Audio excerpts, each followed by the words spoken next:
The front is moving through as we speak. There's a little line out ahead of the front, which cools the temperatures initially, and then the front comes through. We'll see that wind switch to the northwest. That northwest flow is a chilly one. It pulls down all that cool air, and that cold air is going to come all the way down into South Florida by tomorrow morning. You need that jacket as you head out tomorrow morning for sure. Here's what's left of the rain. You see some pushing through Lake Worth there, some gusty wind with that. Some just push through Boca and pushing offshore and back in the West Boca too. In fact, here's what it looks like in Boca at the FAU Stadium. Of course, rain on the lens there and some dark skies, now that the sun's set. Let's track the rest of the rain now. I think after that line goes, we get one little light rain shower as the front moves through, maybe 9 o'clock or so. And then after 9, 10 o'clock, we should dry out. After midnight, we should clear the skies, and then we'll see those chilly temperatures make it on in here to South Florida for sure. So if you're heading on out, do be prepared for a little bit of rain still.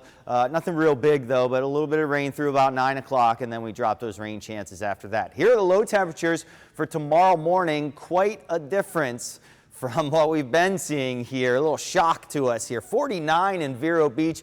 50 in Fort Pierce, 52 in West Palm, 54 in Boca, 51 in Wellington, 40s around the lake. High temperatures tomorrow. We weren't even seeing these for lows the past couple of days. We're only talking in the 60s for most of us. 68 in West Palm and in Wellington, 64 in Fort Pierce, 65 in Stewart, 63 in Vero. So a chilly day, and you add in the wind, and it'll have a little bite to the air there with a little bit of a wind chill going on. So a much colder day and windy expected on Sunday. Then high pressure moves on in. Our wind calms down. Still pretty cold in the morning. In fact, it might even be a couple degrees cooler Monday morning because the wind will drop off. And still a cool day on Monday. We start to warm up on Tuesday, but that warming trend gets put on pause here by another front that will move on through and drop the temperatures once again. Not a big drop, but drop them a little bit to below average. Then we'll finally start that warming trend and go above average by the end of the week, and going into the weekend,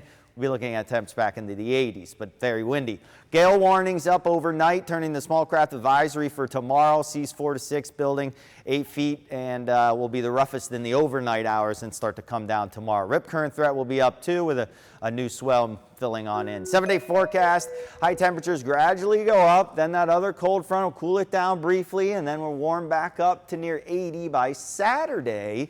But we will crank that wind up too, starting late Wednesday and on into Thursday as that new front pushes down to the south. We'll see windy conditions out of the east.